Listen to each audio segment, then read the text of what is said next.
Yeah, hello everyone. Welcome to all. Uh, you kindly wait for a couple of minutes. People are joining now. We'll start the session within 2 minutes. Kindly wait.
Distinguished participants and our beloved director, Dr.S.Kuppusamy, M. Kumarasamy College of Engineering, Karur, and our respected principal, Dr.N.Ramesh Babu, M. Kumarasamy College of Engineering, Karur, HODs of various departments, faculty members, and my dear students. I am pleased to welcome you to the national webinar on dissemination of information on new education policy 2020. So our today's presenter for this national webinar, Dr. S.Kuppusamy, Executive Director of MKCE, he is going to present talk on school education reforms, and the session 2 it is going to handle by uh, our respected Dr. N. Ramesh Babu, Principal, M. Kumarasamy College of Engineering. He is going to talk on higher education reforms. Before entering into our session, I would like to give background of this webinar, national webinar. So initially, based on the TSR Subramaniam Committee report and the inputs from MHRD, the Government of India, K. Kasturi Rangan Committee has produced a comprehensive document of draft version of National Education Policy in 2019. The Union Cabinet has approved the new education policy on 30th July 2020. The country got a new education policy after 34 years. Some of the key highlights of this new educational policy 2020 is it provides a new structure to the education system from school education to higher education, and it provides liberal education for preparing students for the variety of employment scenarios, and it provides the students for research degree. It provides strong research component to strengthen the professional competency, and it stresses on the importance of having multidisciplinary environment at higher education institutions. So this national webinar is intended to discuss the expectation of policymakers with regard to the role of heads of higher education and teachers for the attainment of objectives of new education policy. At the end, the expected outcome of this webinar is the participants will be able to understand the role of teachers and students in new education policy, and the participants will be able to know how teachers, students should be further oriented, prepared and trained. The participants will be able to know how the institution are to be revamped in accordance with the new education policy. And the last, the participants will be able to know how the research has to be oriented or changed in tune with the requirements of various stakeholders. So these are all the expected outcome of this today webinar. Now I am going to, now I welcome our Executive Director, Dr.S.Kuppusamy of M. Kumarasamy College of Engineering to give talk on school education reforms. Sir, I welcome you, sir. So now I am handovering session to our AD, sir. Sir, please take over the session, sir. Thank you, Dr. Jagdishan. Good morning to you all. Nice speaking to you after a long gap. And of course, people have been talking about this new education policy for quite some time. As told by Mr. Jagdishan, a new education policy has come out after 36 years. A very long gap. We had the previous policy in 1984, and this government has come out with the policy in 2020, 36 years after the previous policy. And to be precise, for any nation to prosper, it should have a very good education system. Without a good education system, a nation cannot prosper. So the growth of a nation, either in terms of economic development or any other aspect for that matter, is purely based on the kind of education a nation has got. And the government has given a lot of emphasis for this new education policy. In fact, they came out with this idea even in 2014, and as told by Dr. Jagdishan, in 2017, they formed a committee under the chairmanship of Dr. Kasturi, former SO chief, and they submitted the report in 2019. And of course, they have come out with a lot of reforms, both in school education and also in higher education. If you look at the policy as a whole, it focuses on various aspects. And if you look at the prime objectives, they want to achieve something in the next 10-15 years. Like first thing, by 2035, the government wants to achieve like a 50% enrollment in higher education, and immediately they want to achieve 100% enrollment in school education. But if you look at the current enrollment in higher education, it's about 25-26%. The target is 50% in 2035. But we in Tamil Nadu, we stand better. if you look at the national average, it is about 25%, whereas in Tamil Nadu, it is already close to 50%. Enrollment in higher education is 50%. So we are ahead of other states in terms of enrollment in higher education. That's one. And second thing, they want to come out of this rote learning and they want to move towards practical or experiential learning. That's another emphasis of this new education policy. And one more thing, importance for all the subjects. And there are many people who say, see, whatever I've learned in my school, whatever I've learned in my college, it's not so useful for me in my career, in my job or in my business, or whatever it be the thing, it's not so useful. And they want to move from that. So whatever a student learns in his school days or in his college days, it will really help him in his career, be it his job or a business or anything for that matter. These are the prime things they have taken into consideration while framing this new education policy. And I'm going to focus on the school education, which forms the base. And currently we have got 10 plus 2 system. There is 10th standard, then higher secondary, 11th and 12th. That's the system we are following. We have been following the system for quite some time.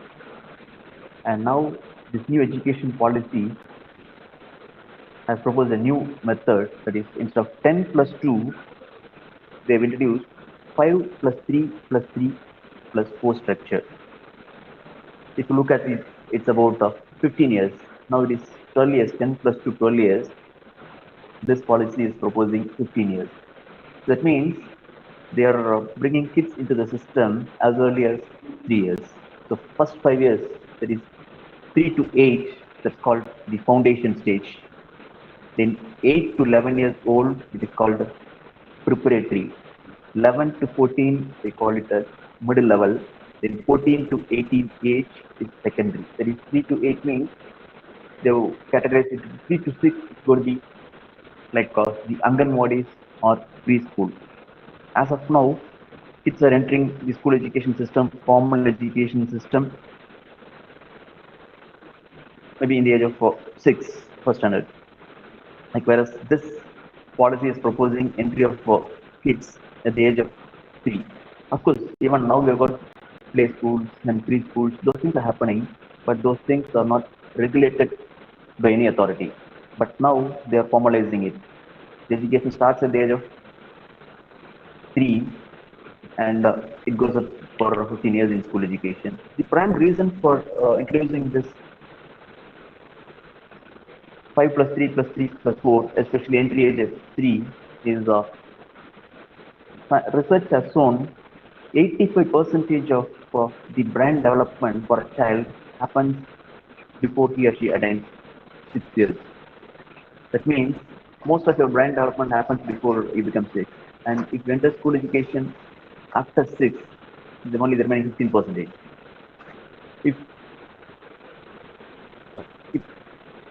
If the kids are going to enter the education system by the age of 3, so that is during the phase where the brain development will be happening very fast, it will be easy for them to learn new things in a school environment. That's what they call it as a preschool or Anganwadi. There, in this age group, especially the 3 to 6 age group, the focus is going to be on play-based learning, inquiry-based learning. That is, they need to ask questions. When it comes to inquiry-based learning, it's not about listening to the teacher. They need to ask. But we see that habit among the students. I mean, kids. You would have come across kids who will be asking a number of questions. When they're 3 years old, 4 years old, or 5 years old, they'll be asking a number of questions. They'll have that curiosity. But as we progress, when we reach 7th standard, 10th standard, 12th standard, that goes away from us. And they want to tap it. So it's going to be like inquiry-based learning, play-based learning. The focus is going to be on logical thinking, and kids will get accustomed to this. And when I say that first phase, that's 5 years, the emphasis will be on the foundation. See, foundation, 3 to 8, they call it as foundation. See, foundation is absolutely essential. Even when you construct a building, foundation becomes the base. If you don't have strong foundation, whatever you construct later will not be of much use if the foundation is not very strong. And that's the reason they say the foundation has to be very strong. There, they need to give the emphasis on the basics, like all your logical thinking or all these things should come into play. And even like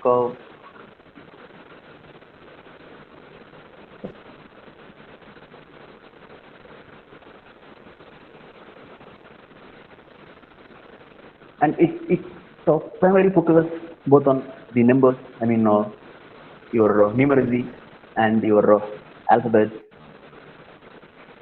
basic literacy. It focuses on that. And when they're able to create this foundation in the preschool and also in the basic foundation stage, when they move to this the preparatory stage, that's called the 8th to 11th, there the focus is again on the literacy and numeracy, where kids will be able to read and write. They can do the basic mathematics, and surprisingly, you can come across many kids who will find it difficult to read, comprehend things, or do basic mathematical calculation. That should not happen. So these things they should develop in the early phase of our, the school life. Basic reading, writing, ability to comprehend things, and maybe even you could have come across able to read and write even at college level. Even students will struggle to do basic mathematics at 10th standard level or 11th standard level. So they should not have these kind of problems the moment they come out of even the preparatory classes. They should be comfortable with all these abilities to read, write, comprehend things of mathematical aspects. When they move to the middle school, primary, that's 11 to 14 years, that's 6th standard to 8th standard, be exposed to different kind of subjects. See, normally we say students are to be given options, like that comes later. At the middle school level, they introduce the students to different subjects. See, only when you're exposed, when kids are exposed subjects or to different kind of subjects, then they will understand, what creates interest in them. They will come across subjects like biology. They will come across subjects like mathematics, even music, many things. They'll come across various aspects. When they come across so many things, which is creating interest in me, whether it is mathematics which is creating interest in me, whether it is commerce that's creating interest in me, or whether it is like physics that is creating interest in me, or whether it is language that's creating interest in me. So I'll get to know, maybe as a student, they'll get to know what creates interest in them so that they can focus on that. That option they're giving, that's years, that's 9th standard to 12th standard, 9th, 10th, 11th, and 12th. That's called the secondary education. In secondary education, the students are given the option to choose subjects. They can look for different subjects. So of course, that option is not available for 11th and 12th students. They can choose the different subjects. But this new education policy is proposing for students in different streams, even at 9th standard level. And that too, they can choose different subjects from different streams. So maybe a student can choose one subject in like mathematics, he can choose music, he can choose physics of his choice. And so that because based on the exposure he got in his middle school, my area of interest, these are the subjects I'm going to focus upon, and he'll choose a subject of his choice. And this is the basic structure, 5 plus 3 plus 3. And when I mentioned about the early education, that's Anganwadi or preschool, and NCERT has been given the task of coming out with the curricula and pedagogical framework for this early, they call it as early and education. And NCERT is assigned with the task of coming out with the curriculum for that. And if you look at the new education policy and college level, the focus is on the holistic development of learners, then to acquire the skill sets required for the 21st century. And again, it is proposing for reduction in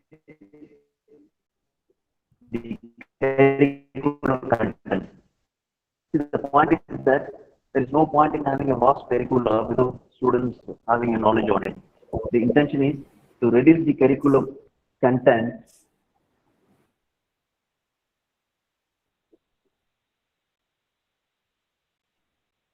They want to focus upon the critical thinking and creative aspects of the students. See, they're not going to overburden the students with too much of content. They're going to reduce the content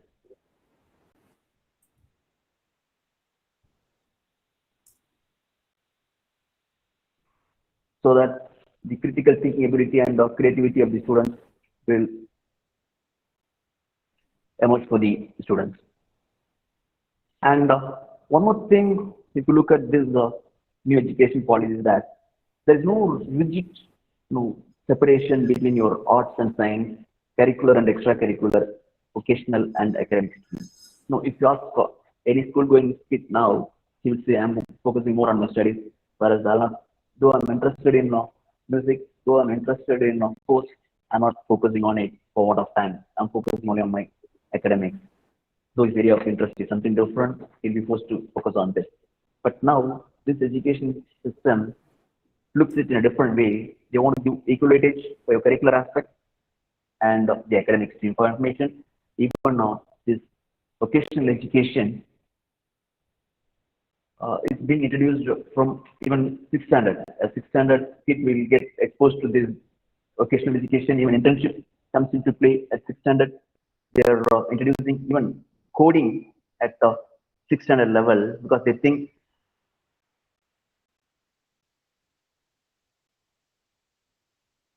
because now college students talk about coding. They're introducing coding at 6th standard because they believe when they involve in such activities, it will help them in their improving the logical thinking. So vocational education is going to be introduced, and there is no differentiation between vocational and academic. And the mother tongue is going to be mandatory till grade 5. And again, it's desirable till 8th standard, and it's going to be mandatory till grade 5. Maybe one major change with regard to this new education policy, what they've done is they've introduced three language system, whereas currently we follow two language system, and this policy is proposing a three language system, which people, of course, even the government of Tamil Nadu is opposing. Government of Tamil Nadu has mentioned that we are going to follow the two language system, but the new education policy is proposing a three language system. Maybe now we are learning English and Tamil. What this policy is proposing that maybe if you're learning English and Tamil, you can have one more third subject of your choice. It can be any other Indian language, not necessarily Hindi, any other Indian language they can learn as a third subject. But whereas mother tongue is made mandatory till grade 5. And foreign languages are also to be introduced in secondary level. Again, it's left to the choice of the students. Foreign languages will also be introduced at the second level. That's with regard to the education pattern. And when you look at the assessment pattern, now we are following something like a summative assessment. This is the system we are following at school level, predominantly summative assessment. But whereas this new education policy as proposed formative assessment, they want to move from the summative assessment to formative assessment because they feel very more like it tests the competency level of a student, it promotes learning and development, and more so, it tests the higher order skills like critical thinking and your conceptual clarity. See, the difference is when you say summative assessment, normally it happens at the end of the semester, right? For a college student. For a school student, again, it happens. Either year failure or the annual. examination. So you have an assessment at the end of the semester, at the end of the year. The students take up the examination based on the score is given a grade. But when it comes to like formative assessment, it's not about only the end semester assessment or the end examination assessment. His progress is monitored throughout, his participation in the class, all those things, whatever, how he learns the subject, how he understands the things, the everyday aspects are taken into account in a formative assessment. Of course, it's going to be difficult, like for a teacher, rather than a summative assessment. Maybe at the end of the day, if you conduct an examination and the marks are awarded, it becomes easy. But when it comes to formative assessment, a student has to be monitored from day one, how he progresses, how he learns.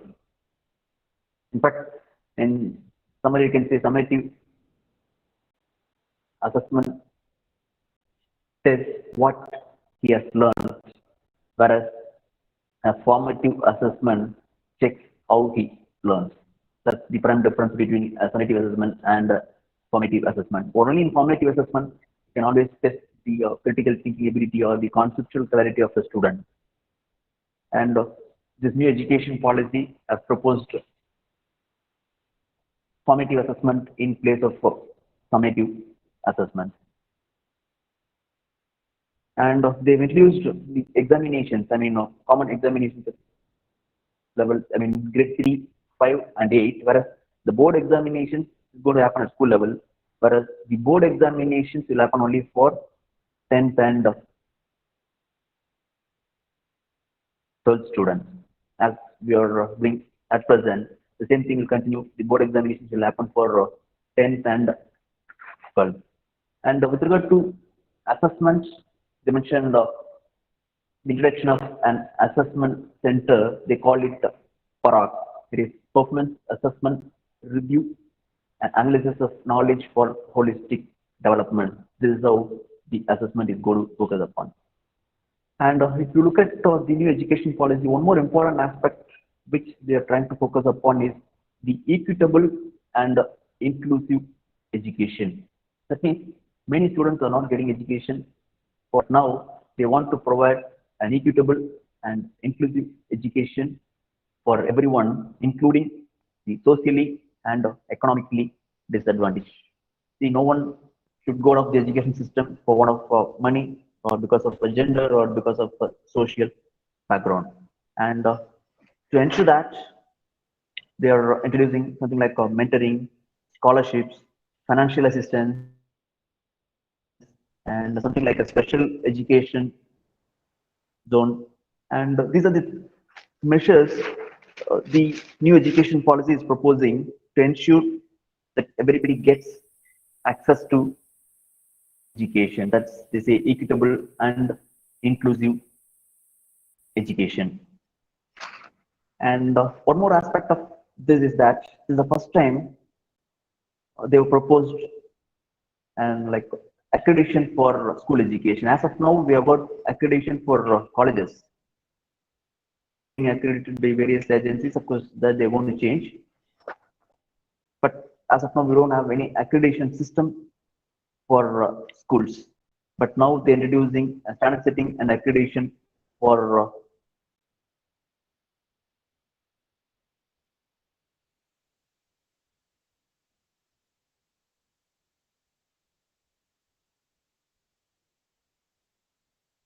school education, because schools are also to be accredited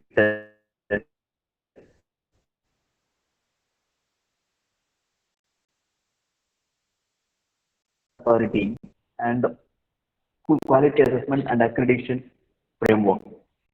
The purpose of this will be to accredit schools so that institutes. And finally, it's about teachers. See, as we all know, the quality of education depends on the quality of teacher. If a school or a college has got good teachers, then definitely the quality of education offered in those institutes will be really good. Doesn't have quality teachers, then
put up in place, the bill has been getting cleared.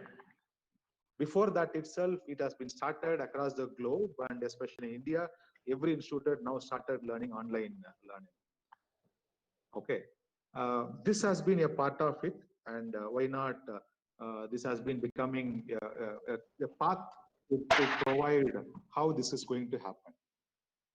So this permits a large amount of multidisciplinary, virtual learning, permitting vocational domain, and that will become a multidisciplinary.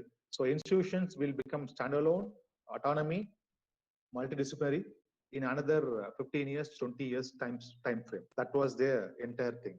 So as I mentioned earlier, the terminologies like affiliated colleges, deemed universities, technical universities, unitary universities are all will be renamed and called as universities or institutions. That is the only thing which is going to happen. Now, there were an example said by our AD sir earlier about examination. He was mentioning in the school itself, they are removing about comprehensive examination. That is what called FAs and SAs. Instead of summative assessments, what do you mean by summative assessments? Examination happening at the end semester alone. Okay, that is going to be removed. I said that it is not removing it out. The percentage weightage given to the end semester will become reduced, and it will become continuous assessment. I think in our framework, we are already doing 50% for the internal, 50% for the end semester. Even that will keep on increasing. Okay, the assessment will be there in terms of each and every particular lecture hours. So instead of talking about outcomes at the end of the semester, they will go with every end of the class. So it's called SLOs, session learning outcomes. That will give advantage and weightage in our entire learning. At the end of the learning, what you learn, what you observe, that is going to be evaluated. I think we already started that in our MKCE in a couple of years back through our TEL learning, which is the highlight of NEP 2020. The entire country is going to be converted in terms of what do you call formative assessments, FA, instead of summative assessment. There will be more amount of FAs, which we call SLOs. Okay, and this is a major change. And one more advanced proof. The purpose is that we try to create, India is trying to create responsible citizens. The citizens will have sustainable development and living by the way of learning, education. This is where a major change. We call, there are two regulatory bodies in place in higher education. One is, everybody knows about the university GC, and other one is called as AICTE. Now, those two things, bodies, a lot of bodies available, they will be called as only one accrediting body, Higher Education Commission of India, shortly named as HECI. The bill has been already started inserting in Parliament, and in short notice that will be there. So whatever higher education, either you name it as arts, you name it as science, you name it as engineering, or so and so, everything will be coming under one regulatory body, so that the policies driven for bifurcating of these verticals can be merged together and permit us overall learning for the higher education department. So especially I'm talking about this kind of changes definitely will permit us large amount of enrollment ratio, and higher education will become a much more better, and that will permit or attract more amount of abroad students also towards us. These are the major changes focusing towards improving the quality in terms of higher education. The one more point which is highlighted is that there is a 3-language policy in school education. The mother tongue or local language will be permitted to take what you call the learning up to 5th standard as a class. Up to 8th standard, it is possible. That was the class. It is not as India. Okay, from any end they can able to understand what degree he is doing